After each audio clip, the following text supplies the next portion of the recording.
7, 2025. Pag-usapan po natin ang balita, mga kabarangay, mga kababayan, mga kapatid, na di umano ang Iglesia ni Cristo ay magdaraos ng protest rally.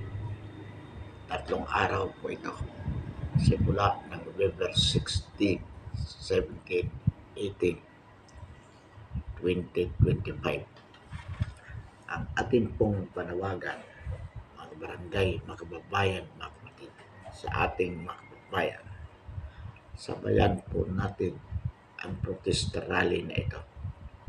Nang sa gayon, matagumpay po nating mailunsad ang INSA-3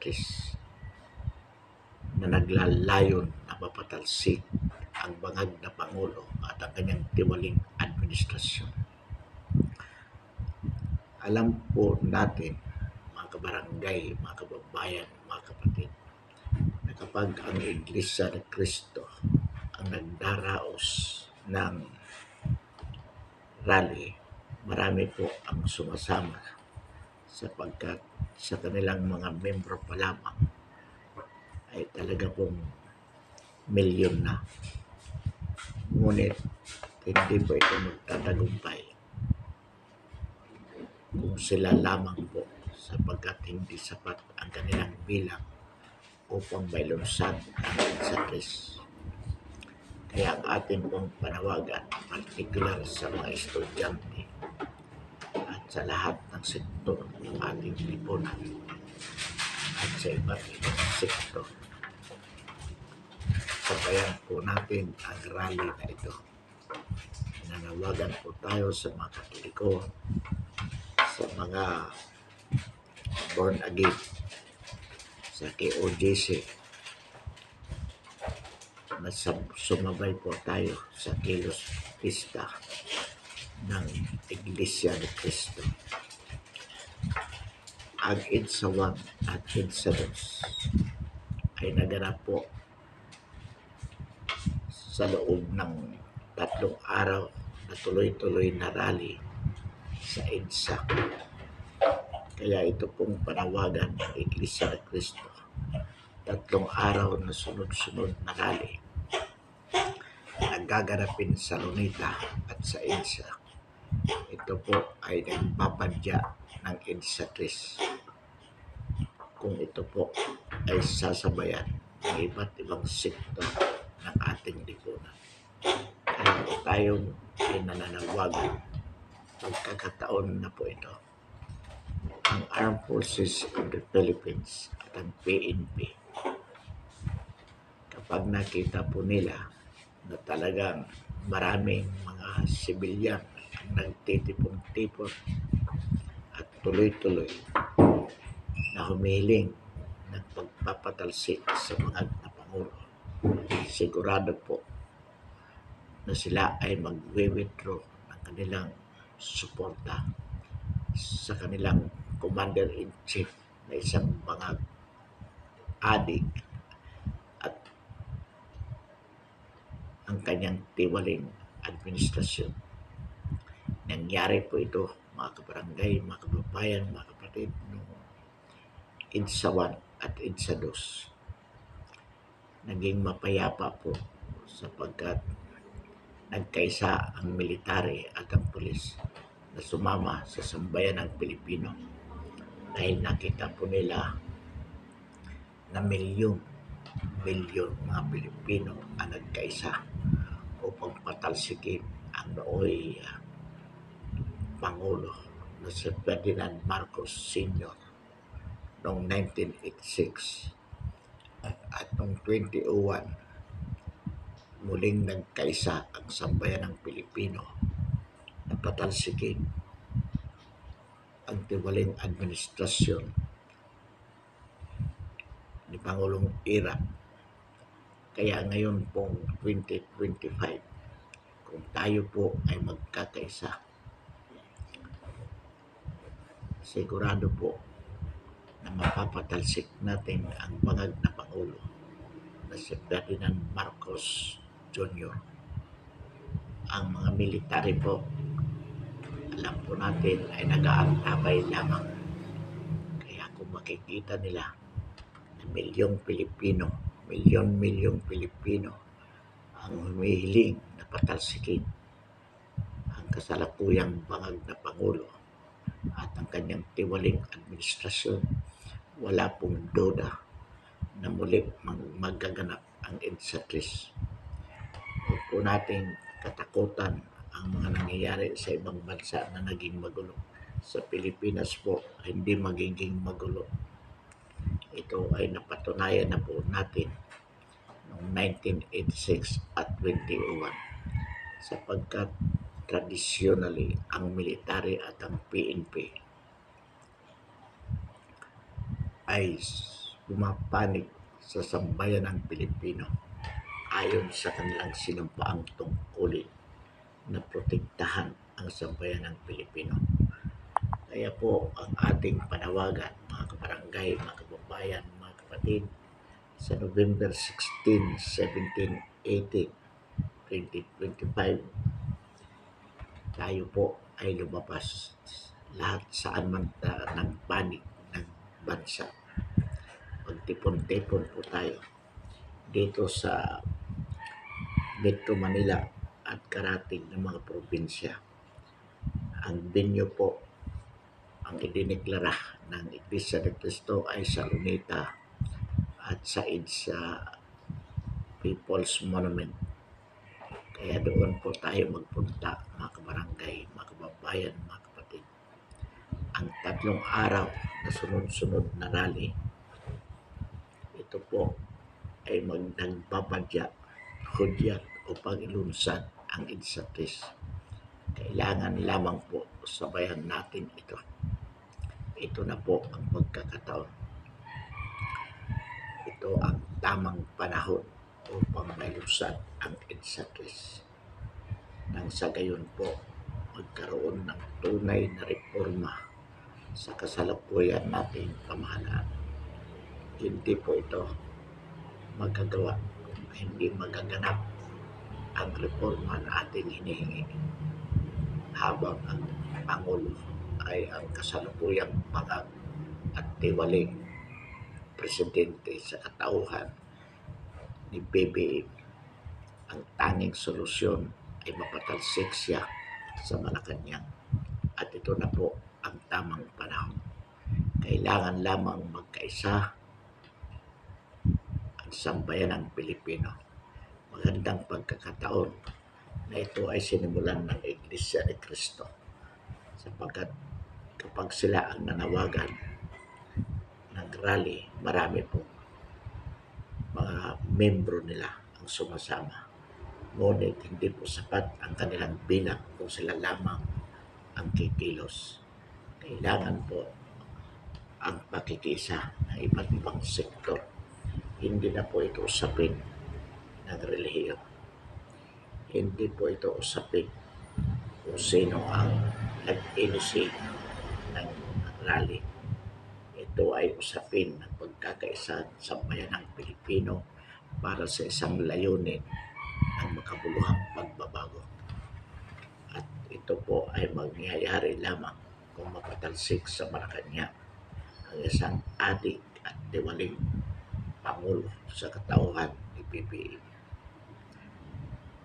Mga kabarangay, mga kababayan, mga kapatid, huwag po tayong matakot na tayo ay matulad sa ibang bansa na nagkakagulo.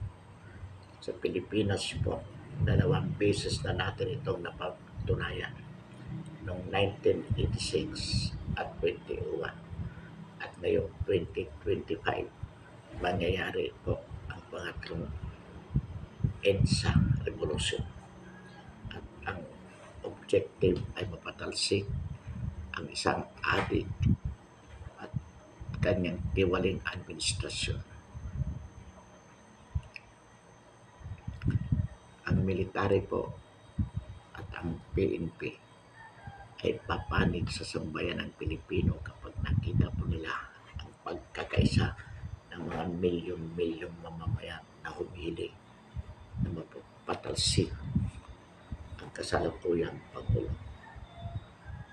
So, kailangan lamang po ipakita ng sambayanang Pilipino ang kanilang pagkakaisa. Alam po natin at sigurado tayo, ang military officials, bagamat ngayon ay nagpapakita ng kanilang suporta sa chain of command, ngunit kapag nagsimula na ang pagtitipon-tipon ng mga milyong Pilipino at nagpahayag ang mga junior officers, particularly ang mga ground commanders, na nais nilang sumali o pumanig sa sambayan ng Pilipino, ang mga top officials ng military at ng PNP ay sasama po sa kanilang mga junior officers. Sigurado po tayo dyan. Kaya ang ating panawagan sa sambayan ng Pilipino, huwag pong mag-alala na magkakagulo tayo. Kailangan lamang ipakita po natin ang pagkakaisa.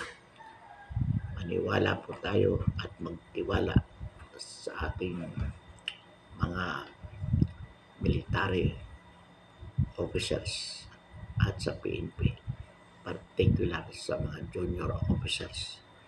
Sila po ang mag-iinisip ng pagbabago sa hanay ng military at ng PNP. At ang mga top officials na yan ay susunod po sa sang-ayon sa mga junior officers, sapagkat sila man ay ayaw din nila na lumanak ang dugo sa ating bansa. Naniniwala po tayo, mga barangay, mga kababayan, mga kapatid, na hindi po ganon kasakim ang mga top officials sa ating armed forces at sa PNP. Naghihintay din lamang sila ng tamang pagkakataon. At ang tamang pagkakataon po, mga kabarangay, mga kababayan, mga kapatid, ay ipakita ng sambayan ng Pilipino sa pamamagitan ng INSA-TRIS na sila po ay nagkakaisa na humihiling na patalsikin ang isang pangag na presidente. Kapag nangyari po ito, mga kabarangay, mga kababayan, mga kapatid, matatamo ang sambayan ng Pilipino ang tunay na pagbabago. Sa ilalim po ng saligang batas, kapag nagbitiw o napatalsik ang kasalukuyang Pangulo, ang dapat na pumalit ay ang Vice Presidente. Sa katauhan ni PP Sara, at atin pong iminumungkahi na itayo po agad ang revolutionary government. Ang sa ganon, magiging mabilis ang ating pagbangon mula sa ating pagkakalugmok. Alam po naman natin na kailangan na magkaroon ng magarang pagbabago, at mangyayari po ito under the revolutionary government with Inday Sara as the new president. May tiwala po tayo sa kanya. Ang ating panawagan sa sambayan ng Pilipino, huwag po nating titigilan ang ating pagiging vigilant sa ating itatayong pamahalaan, sapagkat kailangan po ng mga Pilipino ay maging vigilante sa kanilang pamahalaan sa pamamagitan po ng social media technology. Kaya po, hindi naging ganap na matagumpay ang EDSA 1 at EDSA 2 in terms of continuous reform, sapagkat ang sambayan ng Pilipino ay tumigil din sa kanilang tungkulin na bantayan ang kanilang pamahalaan. Pagkatapos na ma-install si CORE noong 1986 at si GMA noong 2001, ang sambayan ng Pilipino ay tumigil na po sa kanilang pakikialam sa gobyerno. Kaya nagtagumpay ang mga oligarchs na muling makontrol ang pamahalaan. Kaya hindi po nagkaroon ng ganap na pagbabago sa ating pamahalaan at sa lipunang Pilipino. Even after the 1986 and 2001 EDSA Revolution. Ngayon pong 2025, after na ma-install natin ang Vice Presidente as a new President replacing BBM, dapat po tuloy-tuloy ang ating pagbabantay sa ating pamahalaan using the social media technology. Nang sa ganun po, huwag nang maulit ang nangyari after the 1986 and 2001 EDSA revolutions. Kailangan kapag na-install ang bagong pamahalaan, patuloy ang sambayan ng Pilipino na magmanman, maging observant, maging kritiko sa pamahalaan. Parating sa sambayan ng Pilipino ang nais nating mangyari para sa ating pamahalaan o gobyerno. Nang sa ganon, maiwasan muli ang pagkakamali ng kasaysayan na kung saan muling nakontrol ng mga hooligans ang ating gobyerno after 1986 and 2001 EDSA revolutions. Mga kabarangay, mga kababayan, mga kapatid, with the use of internet technology, naniniwala po tayo na magkakaroon ng makabuluhang pagbabago sa ating bansa in terms of meaningful political reforms.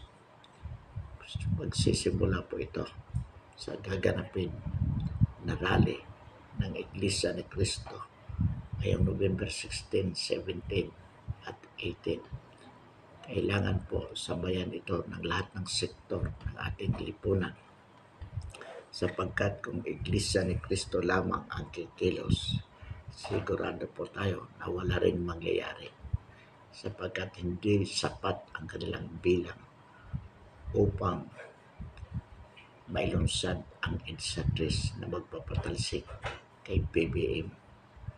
Mangyayari lamang ito kung lahat ng sikta sa ating lipunan, katulad ng Katoliko, ng mga born again Christians, makiisa po sa Iglesia ni Cristo. At ganon din po ang mga estudyante at ang mga sektor ng mga manggagawa o sasaka ay magkaisa, sumama po sa rally na ito. Hindi po ito usapin ng relihiyon, mga kabarangay, mga kababayan, mga kapatid. Hindi po ito usapin ng isang sektor sa ating lipunan. Usapin ito ng lahat ng sambayan ng Pilipino na nagnanais na tayo ay makaahon sa ating kinasasadlakan na kahirapan. This is a matter of survival, sapagkat habang nananatili sa Malacanang ang isang adik na Pangulo at ang kanyang tiwaling administrasyon, tayo po ay patuloy na nasasadlak sa kahirapan. Bagsak na po ang ating ekonomiya. The economy is at the verge of collapse. It is a matter of time. Kaya kung hindi po tayo kikilos agad, hindi na po tayo makakabangon. So maganda pong pagkakataon itong ginagawa ng INC. Sa kailangan lamang po sabayan natin, sabayan ng lahat ng sektor ng lipunang Pilipino, sapagkat inuulit po natin, the number of Iglesia ni Cristo members, bagamat substantial po, Nevertheless, it is not enough. Hindi po sapat para mailunsad ang EDSA test. Pag nakita po ng mga military at ng police elements na kakaunti ang taong sumasama sa mga rally, hindi po sila magdedeklara ng kanilang withdrawal of support from their commander-in-chief. They will only do it if they could say that there are millions of Filipinos demanding for the ouster of the president. Katulad po na nangyari o katulad ng nangyari noong 1986 at 2001. Kaya pag nakita nila na marami, mga milyong Pilipino ang humihiling na patalsikin ang adik na Pangulo, magsisimula po sa hanay ng mga junior officers of both the armed forces and the PNP. Ang kanilang mga top officials ay sasama na rin. Sa ngayon po, marami ng mga junior officers ang nagnanais na sumama sa sambayan ng Pilipino upang mapatalsik ang kasalukuyang bangag na Pangulo. Ngunit ang mga top officials ay nananatiling loyal sa kanilang commander-in-chief dahil alam nila na hindi pa sapat ang bilang ng mga Pilipino nagnanais na mapatalsik ang kasalukuyang Pangulo. The moment that they see there are millions of Filipinos demanding for the ouster of the president, the junior officers in both the armed forces, the military, and the PNP will declare their support for the people. At pag nangyari po yan, walang choice ang top officials kung hindi makiisa sa kanilang mga junior officers, knowing so well that the demand of the junior officers is reasonable at ayaw din nila na sila mismo ang magkakabarilan. Kaya yung civil war na kinatatakutan na pananakot ng iba na sinasabi nilang magkakagulo sa Pilipinas in terms of civil war kapag hiniling natin na patalsikin ang bangag na Pangulo, hindi po yan mangyayari. Historically, we have proven via EDSA 1 and via EDSA 2. Hindi po nagkaroon ng civil war sa Pilipinas. At ngayong 2025, kung magkakaroon ng EDSA 3, hindi rin po mangyayari. Yan ay pananakot lamang ng iilan upang pigilan ang sambayan ng Pilipino na magkaisa at patalsikin ang bangag na Pangulo. Naulit po natin, hindi magkakaroon ng civil war sa Pilipinas kahit ilunsad natin ang EDSA test. Ito po ay napatunayan na natin 2 beses na at walang dahilan para hindi ito mangyari sa pang-ikatlong beses. Kaya mga kabarangay, mga kababayan, mga kapatid, tayo po ay magkaisa. Sa November 16, 17, 18, muli ang ating panawagan sa lahat ng sektor ng ating lipunan.